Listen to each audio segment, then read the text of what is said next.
오늘 하나님 말씀 보겠습니다. 하나님 말씀은 고린도전서 15장 20절에서 31절까지 말씀입니다. 고린도전서 15장 20절 31절까지 말씀. 우리 한 목소리로 함께 읽겠습니다. 시작. 그러나 이제 그리스도께서 죽은 자 가운데서 다시 살아나사 잠자는 자들의 첫 열매가 되셨도다. 사망이 한 사람으로 말미암았으니 죽은 자의 부활도 한 사람으로 말미암는도다. 아담 안에서 모든 사람이 죽은 것 같이 그리스도 안에서 모든 사람이 삶을 얻으리라.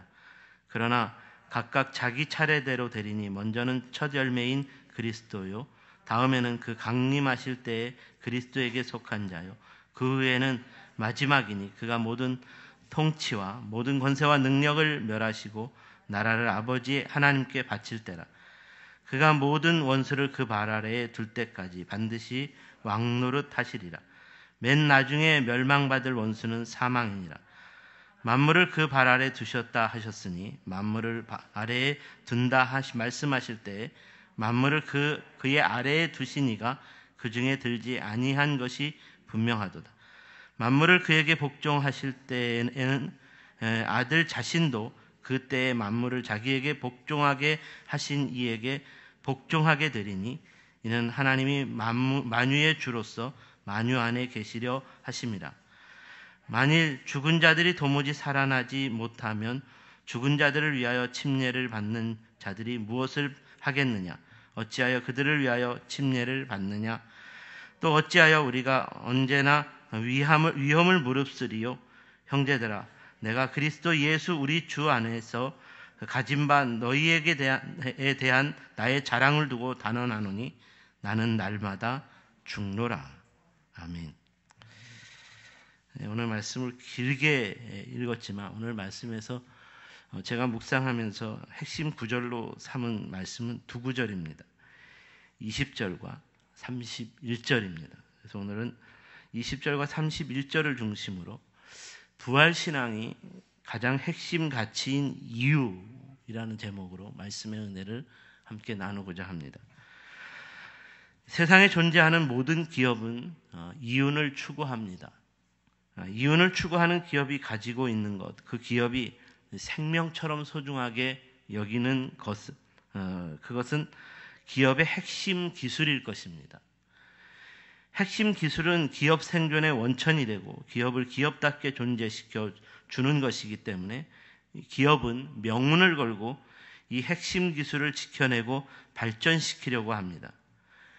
오늘날 국가 차원에서 기업들의 핵심 기술을 발전시키고 장려하고 기업의 핵심 기술을 유출하려고 하는 산업 스파이를 국가 차원에서 경계하는 이유는 국가의 경쟁력은 기업들이 핵심 기술로 최고의 이윤을 추구해 주어야 하기 때문입니다. 이런 차원에서 우리 기독교의 핵심 가치는 무엇이라고 말할 수 있을까요? 무엇 때문에 기독교회가 세워진 것이고 오늘날 기독교회에 속한 성도인 우리가 붙들고 사는 신앙의 가장 핵심 가치는 무엇이라고 말할 수 있을까요? 이에 대하여 우리가 대답해야 하는 가장 중요한 기독교 신앙의 핵심 가치는 부활입니다. 오늘날 세계 곳곳마다 예수 그리스도의 이름으로 그리스도의 교회가 세워지는 부흥이 일어나게 된 그리스도 신앙의 가장 핵심적인 가치는 부활입니다. 2000년 전 로마의 식민지였던 팔레스타인 땅에서 예수 그리스도께서 오셨고 12명의 제자들을 데리고 공생의 사역을 시작하셨을 때 아무도 그리스도의 교회를 주목하지 않았습니다. 그러나 예수님께서 십자가에서 고난받아 죽으셨고 죽음을 당한 지 3일 만에 죄와 사망의 권세를 깨트리고 부활하셨고 부활을 믿는 예수 제자들이 모여들면서 흩어졌던 그리스도의 교회가 다시 세워졌고 다시 세워진 그리스도의 교회는 오직 예수 부활의 복음을 전파하게 되었습니다. 예수 부활은 그리스도 교회의 가장 핵심적인 신앙의 가치였기 때문에 계속 전파되었습니다. 이렇게 계속 전파되는 부활신앙이었고, 그래서 일어난 그리스도 교회의 부흥이었기 때문에 지난 2000년부터 오늘날까지 전 세계적으로 가장 영향력 있는 신앙 공동체, 가장 많은 사람들이 그리스도의 교회를 찾고 믿게 되는 신앙의 부흥이 일어났다라고 말할 수 있다는 것입니다. 그렇습니다. 오직 예수 그리스도의 부활 신앙만이 그리스도 교회의 부흥을 일으킨 가장 중요한 신앙의 가치입니다. 사도행전 2장을 보시면 사도 베드로가 예수 그리스도께서 다시 살아나신 부활을 전파하며 자신이 예수 부활의 증인이라고 선포했습니다. 30절에 32절 말씀, 사도행전 2장 30절에 32절 말씀을 보면 그는 선지자라 하나님이 이미 맹세하사 그 자손 중에서 한 사람을 그 위에 앉게 하리라 하심을 알고 미리 본고로 그리스도의 부활을 말하되 그가 음부에 버림이 되지 않고 그의 육신이 썩음을 당하지 아니하시리라 하더니 이 예수를 하나님이 살리신지라. 우리가 다 이 일의 증인이로다. 이렇게 바울이 십자가에서 고난받고 죽음을 당하신 예수님께서 다시 살아나셨다는 부활을 전파하는 사도 베드로의 설교로 인하여서 무려 3,000명의 사람들이 그 자리에서 회개하고 주께로 돌아오는 그리스도의 교회가 세워질 수 있었다라고 사도행전은 증언하고 있습니다. 이는 예수 부활의 복음이야말로 온전한 그리스도의 교회의 부흥을 이루어내는 원동력이었다라는 것을 분명하게 증언해 주는 말씀이기도 합니다. 이런 차원에서 그리스도 교회를 싫어하고 대적하는 사단에게 있어서 그리스도 교회를 무너뜨리고 공격하기 위해 가장 중요하게 공격해야 할 대목은, 대상으로 삼아야 하는 것을 꼽으라면 그것은 바로 부활일 것입니다. 부활신앙을 믿지 않게 하는 것, 부활신앙을 의심하게 하는 것이다 라고 말할 수 있습니다. 그래서 사단이 교회를 무너뜨리기 위해 신앙을 가진 성도들을 공격할 때 가장 많이 공격하는 부분은 이 부활신앙에 관한 것입니다. 부활신앙을 무력화시키면 교회는 무너질 수 있다는 말입니다. 그래서 교회 역사 가운데 사단이 부활에 대하여 불신하고 의심하게 만들었고 이로 인한 논쟁과 다툼이 끊임없이 일어났습니다. 오늘 고린도 교회 성도들 가운데에서도 바로 이런 사단의 공격으로 부활을 의심하고 불신하는 사람들이 있었습니다. 그래서 바울은 예수 부활은 역사적인 사실이며 성도인 우리가 붙들어야 할 가장 중요한 핵심적인 신앙적인 가치라는 것을 다시 한번 강력하게 선포하기에 이르렀다는 것입니다. 사랑하는 성도 여러분, 또 한 번의 부활절을 맞이하는 저와 여러분의 삶에서 진정으로 예수 부활의 신앙을 우리의 가장 중요한 신앙의 가치로 붙잡으며 살아가고 있는가? 우리는 이 질문을 우리 스스로에게 다시 한번 던져볼 수 있어야 하겠습니다. 아무리 시대가 바뀌어도 예수 부활은 변하지 않는 역사적인 사건이어야 하고 결단코 변하지 않는 우리가 가지는 절대적 신앙 가치이어야 한다는 것을 믿으시기 바랍니다. 그리스도의 교회와 성도인 저와 여러분의 삶이 무너지지 않으려면 오직 예수 부활의 신앙을 꼭 붙잡을 수 있어야 합니다. 오늘은 이런 차원에서 예수 부활의 신앙이 그리스도 교회에게 가장 핵심적인 가치가 되는 이유에 대하여 함께 묵상해 보기를 원합니다. 그 첫 번째로 부활하신 예수님께서 잠자는 자들의 첫 열매가 되셨기 때문입니다. 이에 대하여 오늘 본문 20절에서 증언하고 있습니다. 그러나 이제 그리스도께서 죽은 자 가운데 다시 살아나사 잠자는 자들의 첫 열매가 되셨도다. 이 말씀은 부활하신 예수님께서 잠자는 자들의 첫 열매가 되셨다는 것이기 때문에 예수 제자들 그리고 바울 그리고 오늘날의 우리들도 잠자는 자들의 첫 열매로 삼아 주셨다라는 말입니다. 부활하신 주님을 만나는 첫 열매로서 예수 제자들, 부활하신 주님을 만나는 잠자는 자들의 첫 열매로서 바울이었고, 부활하신 주님을 만나는 잠자는 자들의 첫 열매로서 저와 여러분이 되었다라는 말입니다. 바로 이렇게 잠자는 자들의 첫 열매가 되는 것이기 때문에 부활신앙은 오늘날까지 교회가 이 땅에서 존재할 수 있게 되는 가장 핵심적인 이유가 되었다는 말입니다. 그러니까 이 말은 예수님의 12 제자들뿐만 아니라 사도 바울도 부활하신 예수님을 직접 만나게 됨으로써 그가 예수 부활을 믿는 잠자는 자들의 첫 열매가 되었다는 말입니다. 그러므로 바울은 자신뿐만 아니라 이전과 이후에도 많은 사람들이 부활하신 예수님 직접 만남으로써 잠자는 자들의 첫 열매가 될 수 있다라고 증거하고 있습니다. 함께 읽지는 않았지만 동일한 고린도전서 15장 3절에서 8절까지 말씀을 보시면 내가 받은 것을 먼저 너희에게 전하였노니 이는 성경대로 그리스도께서 우리 죄를 위하여 죽으시고 장사 지낸 바 되었다가 성경대로 사흘 만에 다시 살아나사 게바에게 보이시고 후에 12 제자에게와 후에 500의 형제에게 일시에 보이셨나니 그 중에 지금까지 대다수는 살아있고 어떤 사람은 잠들었으며 그 후에 야고보에게도 보이셨으며 그 후에 모든 사도에게와 맨 나중에 만삭되지 못하여 난 자 같은 내게도 보이셨느니라. 예수님께서는 십자가에 달려 죽으시고 3일 만에 부활하신 이후에 곧바로 하늘로 승천하시지 않았습니다. 40일 동안 이 땅에 계셨다고 했습니다. 부활하신 예수님께서 40일 동안 이 땅에 계시면서 가장 많이 하신 일은 사람들을 만나는 일이었습니다.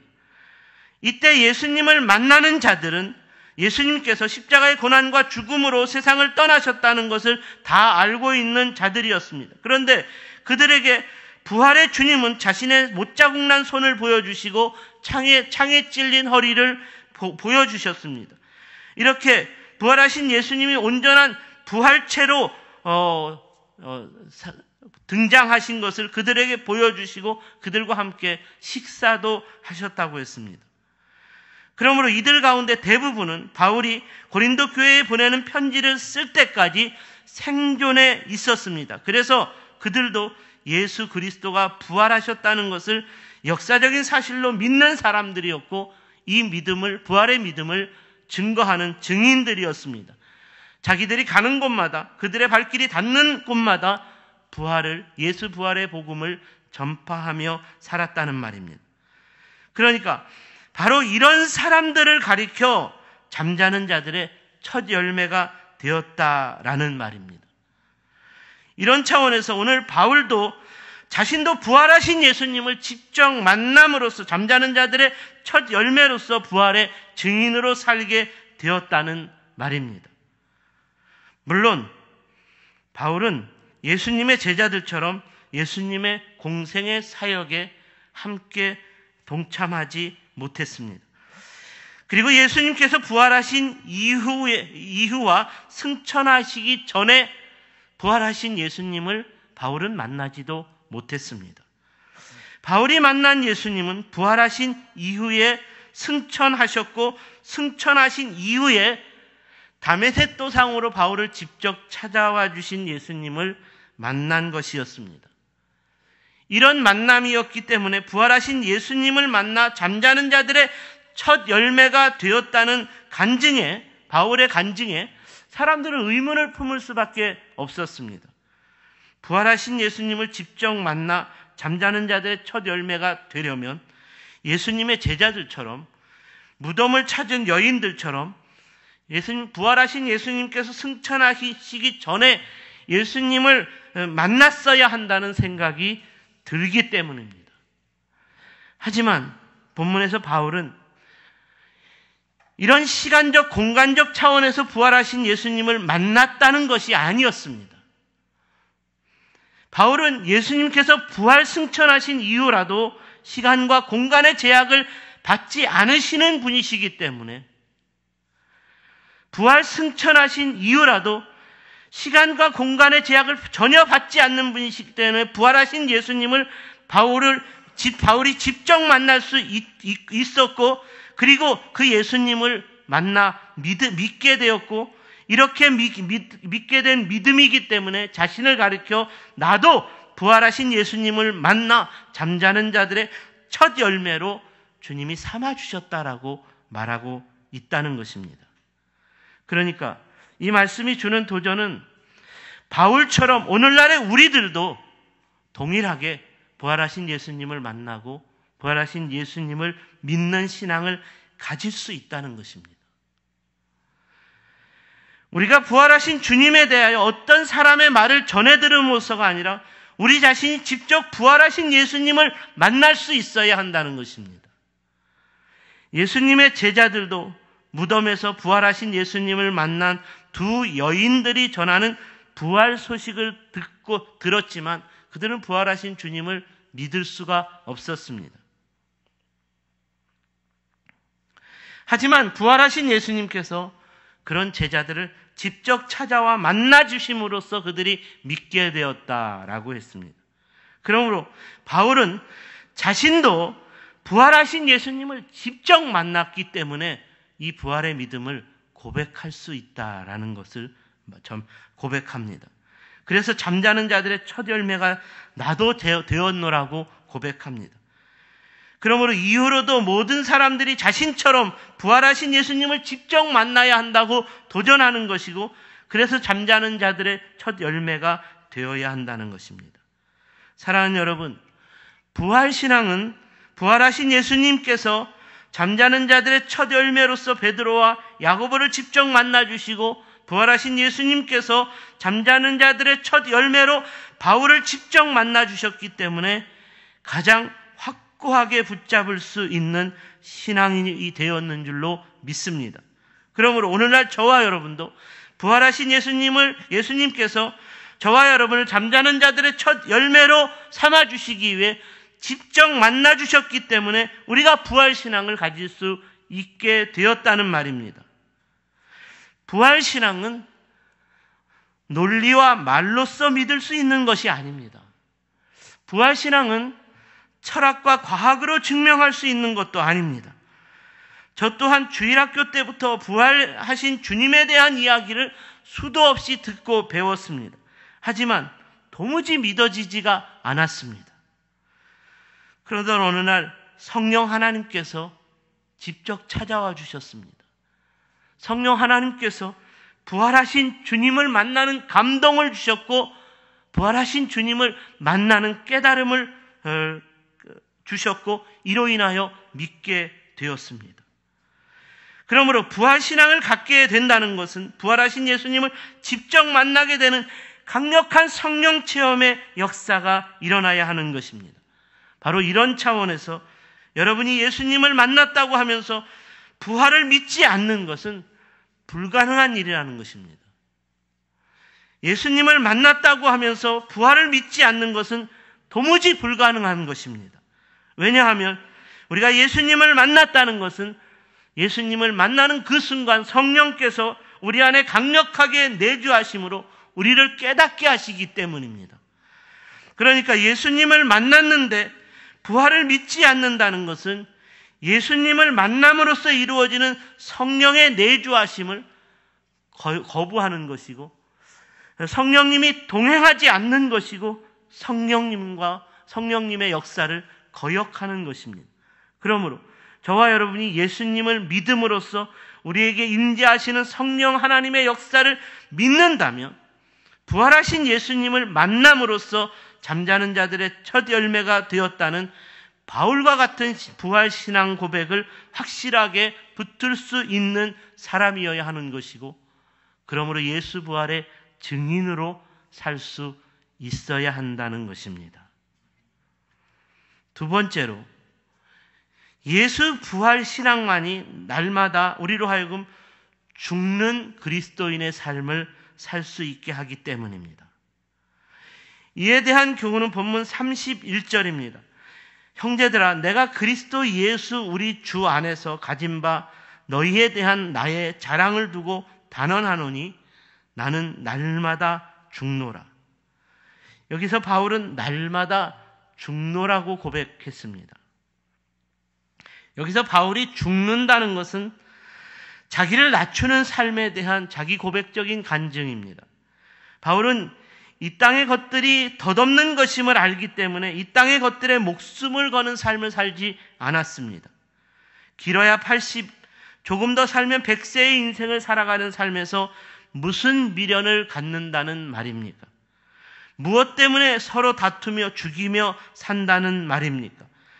그리스도 예수 안에 있는 우리는 저 하늘나라를 바라보고 소망하는 삶인데 예수 그리스도께서 부활하신 것처럼 우리도 언젠가는 이 땅을 떠나게 되면 저 하늘나라에서 영원히 살아갈 부활의 몸을 입고 영원한 구원의 왕이신 하나님과 그의 아들이신 예수님과 함께 왕노릇하며 살 것인데 이 땅에서 무엇 때문에 우리가 서로 다투고 죽이는 삶을 살겠습니까? 그러므로 바울은 나는 이 땅에서 누구와도 다투거나 미워하거나 서로 죽이며 살지 않기 위해 나는 날마다 죽겠노라고 고백했다는 말입니다. 그러면 본문 29절을 보시면 바울 자신이 날마다 죽는 삶에 대하여 부활과 침례를 비유해서 이렇게 말합니다. 만일 죽은 자들이 도무지 살아나지 못하면 죽은 자들을 위하여 침례를 받는 자들이 무엇하겠느냐?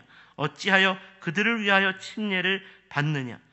이 말씀에서 죽은 자들을 위하여라는 말은 죄에 대하여 죽는 침례받은 바울 자신을 포함하는 말입니다.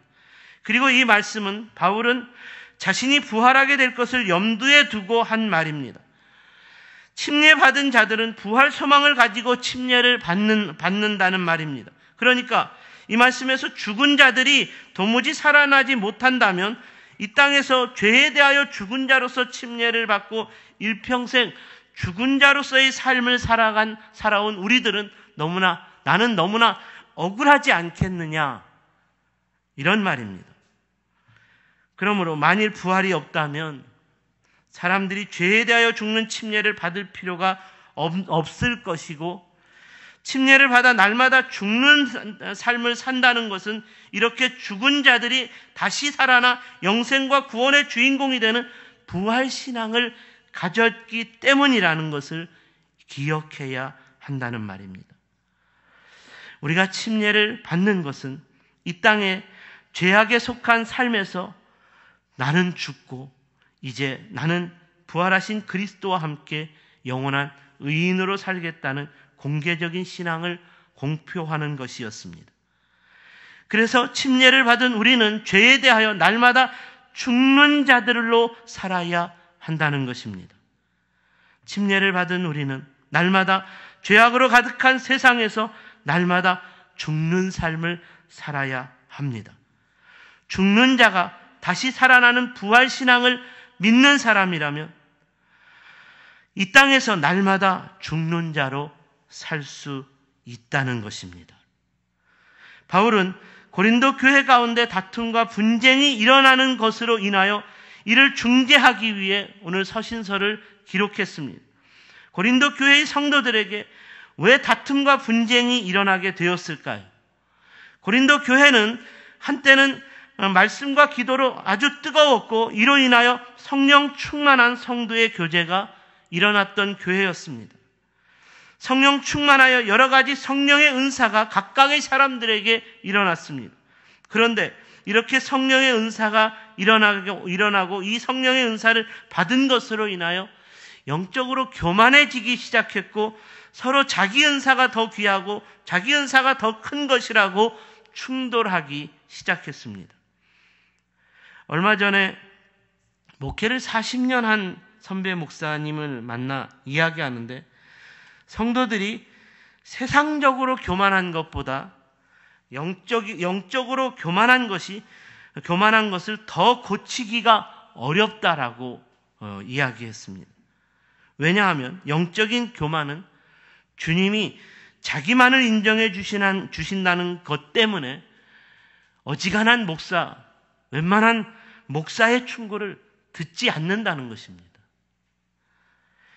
오늘 고린도 교회가 바로 이런 영적인 교만에 빠져 누구의 말도 듣지 않으려고 했고 서로 자기 은사를 내세우며 은사를 자랑하고 그것으로 인해 충돌하고 다툼을 일으켰습니다. 심지어 자기 편을 만들어 파당을 짓고 분당을 조장했습니다. 그리고 교회 안에서 일어난 분쟁의 문제를 세상 법정에까지 끌고 갔습니다. 서로 자기 주장에서 한치의 양보가 없었다는 말입니다. 무조건 나는 틀렸고 나는 맞고 너는 틀렸다라는 논리를 펼칩니다. 어떻습니까? 고린도 교회의 이런 모습이 오늘날 우리가 보는 오늘날의 교회의 모습과 너무나 비슷하다는 생각이 들지 않습니까? 고린도 교회 같은 모습의 교회 이야기가 우리가 어쩌면 지난날 경험했던 교회의 이야기와 동일한 이야기가 아닌가요? 왜 이런 일들이 벌어지는 것일까요? 왜 이렇게 그리스도의 교회가 무너져 버린 것일까요? 이는 우리 모두가 확실한 부활신앙 위에서 살고 있지 않기 때문입니다. 진정한 부활신앙을 가진 사람이라면 날마다 죽는 자로서, 나는 죽는 자로서의 삶을 살기 때문에 다툴 수가 없습니다. 진정한 부활신앙을 가진 사람이라면 나는 죽는 삶으로서의 삶을 살아가기 때문에 누군가와 충돌을 일으킬 수가 없습니다.